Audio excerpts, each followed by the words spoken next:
नमस्कार दोस्तों। आज के स्टॉक लर्निंग में जानेंगे कैसे स्टॉक को लेकर के जिसकी मार्केट प्राइस की तरफ देखें। सबसे पहले तो ये ₹1 से कम की है और कुछ ₹1 से कम के स्टॉक की सोचा कि थोड़ा-सा स्टडी किया जाए।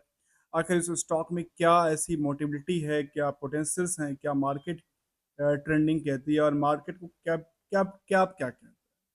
क्योंकि देखिए सबसे पहली बात मैं कहूँ जो छोटी स्टॉक होता है, उस स्टॉक को कैप्चर करना काफ़ी ही आसान होता है क्योंकि मार्केट में आप जितने बड़े तादाद में स्टॉक प्राइस लेके आएँगे पैसा लेके आएँगे आप उसको कैप्चर कर सकते हैं क्योंकि मार्केट कैप टोटल का टोटल कंपनी का 11 करोड़ का मार्केट कैप। जब 11 करोड़ का मार्केट कैप है तो मार्केट कुछ भी कहीं से कभी भी राउंड कर सकता है, किसी दिशा में राउंड कर सकता है। क्योंकि इसकी सारी की सारी खेल जो होता है मार्केट में वो वॉल्यूम के बेसिस पे चलती नजर आती है। जहाँ पे नंबर ऑफ शेयर कितना है, करीब करीब 13 करोड़ का। और 13 करोड़ के बेसिस पे मार्केट कैप कहता है करीब 11 करोड़। अब आते हैं इसके पीछे सबसे इतना प्राइस, इतना पैसा इतना छोटा क्यों? सवाल ये उठता है मेरे मन में जो आखिर ₹1 से कम की शेयर कैसे है। तो आते तो बुक वैल्यू कहता है 0.68 और ये कोई बुक वैल्यू निकालने के अलग तरीके हैं जिसपे हम अलग से एक वीडियो बनाने वाले हैं। इंट्रिंसिक वैल्यू के बारे में देखें तो कहते हैं वो ₹1 13 के आसपास, जबकि फेस वैल्यू तो नॉर्मली ₹1 से लेकर के ₹10 तक ही देखी जाती है बाकी कंपनियों में। यहाँ ₹1 के बेसिस पे अर्निंग की बात करें तो वो कहती है करीब 0.23% का, अर्थात ये हुआ 23% की क्या होती है इसमें इनकी अर्निंग सोर्स बनती है।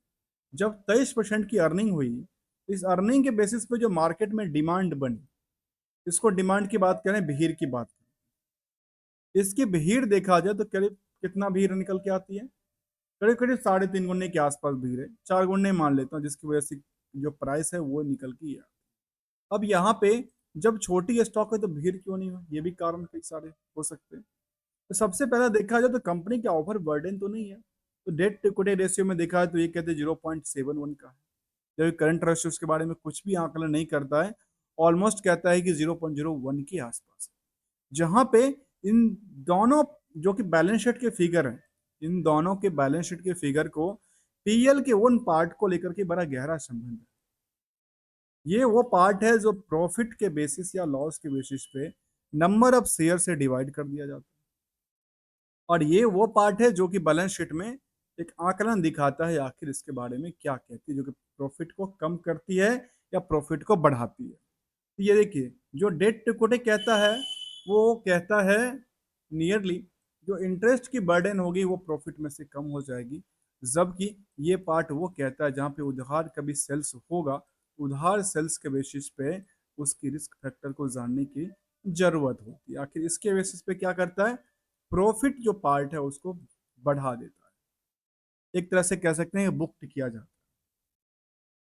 जब बुक्ड किया जाता है तो इसलिए हमें दो चीज़ की जानना जरूरी है। इसमें हम जानते हैं आर टू आर को, एक तो जानते हैं एक तो जानते हैं रिस्क टू रिकन्सिलेशन को, बाद में जानते हैं रिस्क टू रिटर्न। इन दोनों चीज़ों को हम जानेंगे आपस में आखिर क्या यहाँ पे एक्टिविटीज है। जहाँ पे एक कंपनी की आर की बात करें तो आर कहती है 23% के नियरली, आर की बात करें 44% का रिटर्न बनाती है, जबकि इस स्टॉक में देखा है तो कोई भी प्रमोटर्स नहीं है, सब किसके पास है, पब्लिक के पास होल्डिंग बनी है। और कंपनी 1990 में बनी थी, शायद मुझे लगता है कि उसी टाइम की हमारी भी कहती है industrial deal in the cosmetics and the perfume company कामकाज करती थी। क्या करती थी, कॉस्मेटिक और परफ्यूम बनाने वाली कंपनी थी, जिसका वेबसाइट्स ओपन नहीं होता। यदि वेबसाइट्स ओपन होता तो हम आपके सामने इसकी वेबसाइट्स भी ओपन करके दिखाते आखिर वेबसाइट्स में क्या करती है। और इसी तरह की यदि कंपनी को हम सर्च करना चाहें, सेवन हिल्स इंडस्ट्रीज को, तो शायद हम एक बार सर्च करने के प्रयास करते हैं, यदि कुछ डेटा मिल जाए तो अच्छी बात है। यहाँ पे डेटा कोई देखने को नज़र नहीं आई थी, एक्सेप्ट दो इनके जो खुद की जो अलग अलग वेबसाइट्स पे जो स्कैनर्स की वेबसाइट्स वहाँ की वेबसाइट्स हैं वहाँ पे डेटा मिलती है, बाकी कोई इनकी खुद की कोई वेबसाइट्स देखने को यहाँ पे नहीं नजर आ रही है। ये तो था इस कंपनी का। अब आते हैं इसकी चीजें, इसके पीछे कुछ हम फंडामेंटल को जानने की प्रयासरत रहते हैं। जो हमने समरी डेटा यहाँ पे देखा, उस समरी डेटा के पीछे हम हर एक एक्सपेक्ट को समझने के प्रयास करें। चलिए तो यहाँ पे देखा गया, और अभी तक अपनी चैनल को सब्सक्राइब, वीडियो को लाइक नहीं किया तो कर लीजिए, क्योंकि हम आपके साथ कोई टिप्स शेयर करने वाले नहीं हैं। तो आप स्टॉक खरीदो, रखो या होल्ड करो, दिस इज योर डिसीजंस, और आपकी पैसे भी हैं आपके हैं, और रिस्क कोई आपका ही होगा। तो कोई कुछ भी बोल के चला जाता है और आप कर लेते हो, ऐसे कुछ होता है क्या? हो सकता है, लोग करते हैं। चलिए कोई बात नहीं, फिलहाल हम आपको ऐसा कोई टिप्स नहीं देने वाले हैं। तो यहाँ पे देखा गया, सबसे पहले देखिए, कंपनी की तरफ से कहता है, बीएसई कहता है कि आपकी कंपनी में नॉन कंप्लायंस का इशू है, कंप्लायंस ऑफिसर की तरफ से। तो जब कंपनी नॉन कंप्लायंस है तो क्या इशू है? जहाँ स्टॉक में ये देखने को मिला, जो स्टॉक में अच्छी खासी कभी चलती है कभी गिरती है। देखिए, तो स्टॉक में, छोटे स्टॉक में क्या होता है, या तो 5% चलेगी या गिरेगी। तो देखिए, अपर सर्किट लगती है, इससे पहले लोअर सर्किट लगाता, लोअर सर्किट लगाता, अपर सर्किट, वॉल्यूम जंप करती है, lower circuit, upper circuit, volume more than lower than. ये मार्केट में पेनी स्टॉक में यही कहानियां होती है। जहाँ पे ये भी देखा जा सकता है कि इनकी सेगमेंट वाइज कुछ अर्निंग है या नहीं है, उसका भी आकलन करते हैं। पहले देखें पीयर्स में किसका नाम निकल के आता है। पीयर्स में इसको बजाज फाइनेंस से कंपेयर किया जा रहा है, अच्छा नहीं लगता कंपेयर करने। जबकि बीएससी कुछ और कहती होगी, देखते हैं बीएससी क्या किसके बारे में कहती है। तो बीएससी बजाज फाइनेंस के बारे में कहती है। जबकि कंपनी की यहाँ पे डेटा देखने को मिलती है, जो कंपनी कॉस्मेटिक और परफ्यूम बेचने वाली कंपनी है, तो इसको बजाज फाइनेंस से कंपेयर करना कितना उचित है, कितना सही है, गलत है, मुझे नहीं लगता कि इसको कंपेयर किया जाना चाहिए। और यदि इस कंपनी को, भीड़ की बात यदि यहाँ से देखें, तो मुझे लगता है कि इनको बिल्कुल ही गलत कहती है कंपेयर एवरेज के हिसाब से, मार्केट के बेसिस। यदि इसके हिसाब से मार्केट जंप करती है, मान लेता हूँ, तो ये कहती है इंडस्ट्रियल की यहाँ पे ग्रोथ करती है करीब 23 गुने की भी रहे, और यहाँ पे क्या कहती है 4 गुने मान लेता हूँ। तो 4 × 6, तो 6 गुने के बेर के हिसाब से 8 48, नियरली 5 रुपया जा सकता है। क्या ऐसा पॉसिबल है? आप मुझे कमेंट करके बताना। चलिए जानते हैं इसके क्वार्टरली रिजल्ट। जहां कंपनी के पास कुछ है ही नहीं, सेल्स नील बट्टा नील पड़ा हुआ है। अदर इनकम देखा जाए, अदर इनकम कुछ है, ये 11 लाख का है। प्रॉफिट लॉस में 7 लाख की है। अब इसको ईयर इन ईयर बेसिस पे देखें तो क्या करें, 9 लाख की जगह पे 7 लाख का क्या होता है, लॉस। लॉस बुक करने का पीछे कारण क्या है? तो कंपनी के पास यहाँ खर्चे नहीं थे, यहाँ खर्चे नहीं थे, यहाँ 18 लाख उन्होंने खर्चा कर। यहाँ पे खर्चे मतलब यहाँ पे सो रहे थे, अब जगह हैं और कुछ, चलो सोचे, सोचे चलो जाओ कुछ खर्चा खर्चा करते हैं, और एक ही बार में कुछ खर्चा कर दिया। आइए इसी तरफ की देखें डेटा को, यहाँ पे रिवेन्यू के बारे में तो कुछ कहती नहीं है, साइलेंट बैठी है। जबकि ऑपरेटिंग एक्सपेंसेस के बारे में कहती है, 110% की उछाल करा लेती है।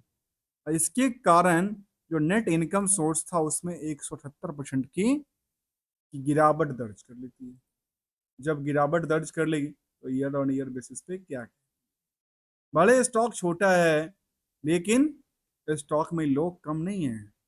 देखा जाए तो शेयर होल्डर करीब करीब 57 से 60 हजार की भीड़ है स्टॉक में। इस स्टॉक के पीछे जो भीड़ बनी हो रखी है पब्लिक की, वो 60 हजार लोग हैं इसको खरीदने को लेकर के, जिनके पास 30 जून तक डेटा था।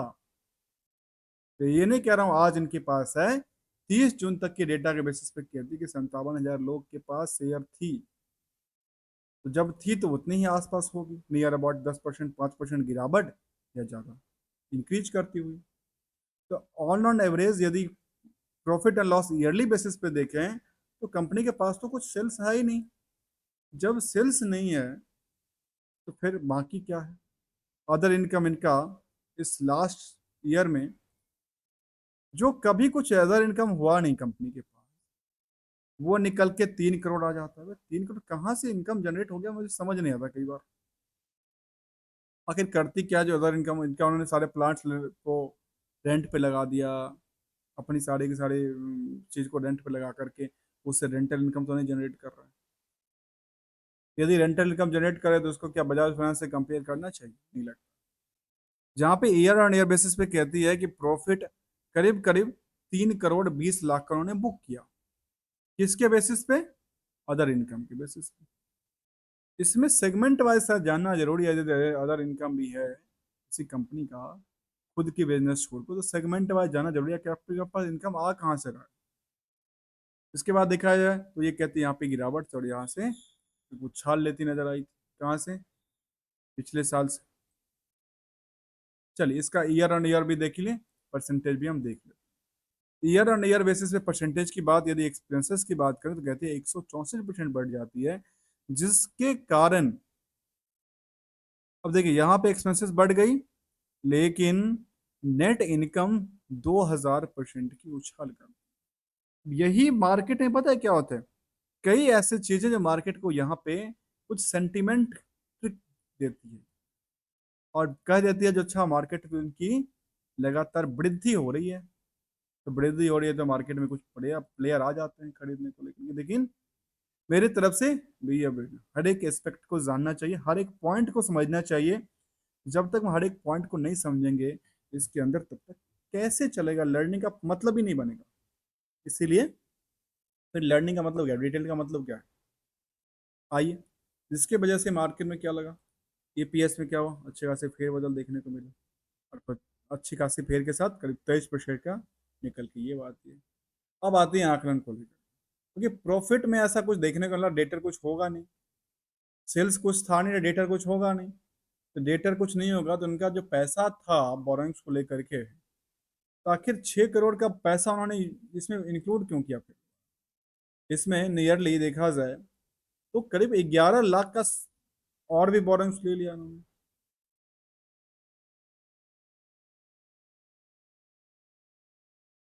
अब देखिए ये यहाँ पे इशू क्या होती है बैलेंस शीट पीएल को लेकर।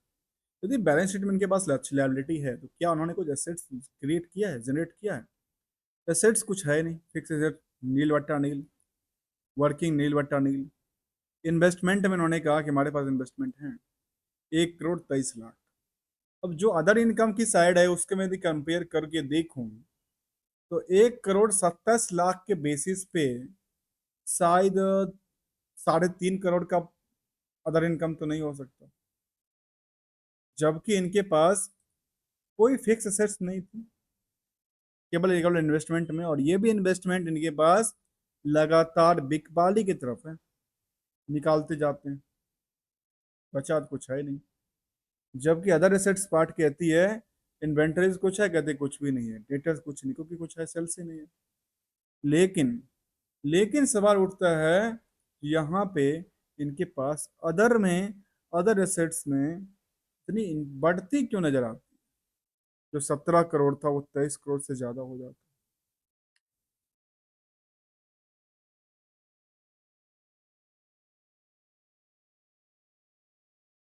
यहाँ पे बैलेंस शीट के बारे में कहती है जो कैश और अदर शॉर्ट टर्म इन्वेस्टमेंट की बात करें तो वो कहती है 35% इंक्रीज करती है।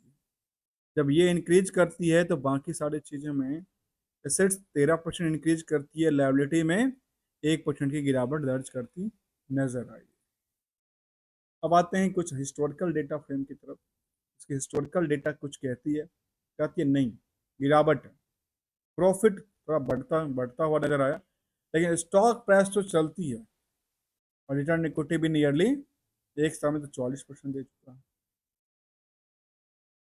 जहाँ पे एक नज़र डालिए, हम साथ डालेंगे सेगमेंट वाइज को लेकर के। कुछ सेगमेंट वाइज है, कुछ कॉर्पोरेट एक्शन में कुछ ऐसा पार्ट्स हों, स्टॉक 2021 में स्प्लिट कर दिया था, तो ये छोटे छोटे स्टॉक भी अपने आपको स्प्लिट कर देती है। रिजल्ट की टाइप देखें तो मार्च के बाद कोई अपडेटेड डेटा यहाँ पे देखने को नजर नहीं, जबकि यहाँ पे सिस्टम ग्लिच की वजह से वहाँ पे अपडेट नहीं हुआ, जबकि स्कैनर के बाद वेबसाइट्स पे अपडेटेड डेटा देखने को मिलती है। आइए जानते हैं कुछ सेंटिमेंटल। सेंटिमेंटल में कहती है annual return, annual secretarial compliance की उन्होंने बात किया है, 17 अगस्त का अपडेट किया था। इन्वेस्टर की तरह मूड करके देखें तो ये समझ में आती है कि 100% जो पोजिशन था वो इन्वेस्टर है।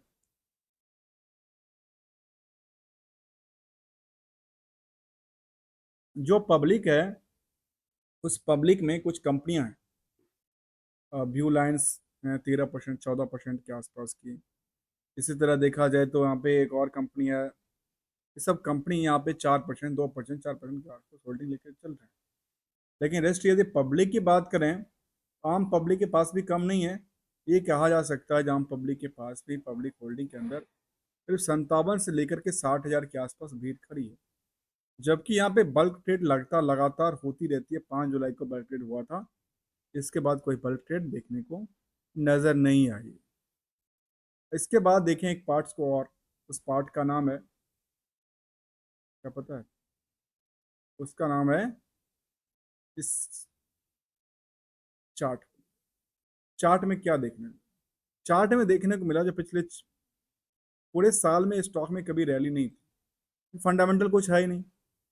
लेकिन यहाँ पे चार्ट में एक लंबी सी रैली हुई थी। ये रैली के पीछे कारण क्या हुआ होगा? कुछ मार्केट में सेंटिमेंटल आया और फिर मार्केट गिर गया। तो ये पेनी स्टॉक के अंदर ऐसे सारी चीज़ें चलती रहती है। वॉल्यूम ऊपर आए जाए, क्योंकि प्राइसेस कम होते हैं ना, वॉल्यूम ज़्यादा आ जाती है मार्केट खरीदारी और बिकवाली को लेकर के। चलिए ये भी जान लें तो अभी तक का जो रिटर्न है स्टॉक को लेकर के वो क्या है। पिछले एक महीने अपने निवेशकों को 17% का नुकसान दे चुका है, और ऐसे एक 6 महीने के डेटा की बात करें तो 2% से ज़्यादा का प्रॉफिट बनाया, और एक साल में करीब 45% का प्रॉफिट दिया है। साथ में यदि 5 साल के डेटा की तरफ चलें तो वो कहते हैं 190% की जंप दिया, जिसका नाम है शेबन हिल इंडस्ट्रीज लिमिटेड। इसके बारे में हमने आज की स्टॉक लर्निंग में जाना।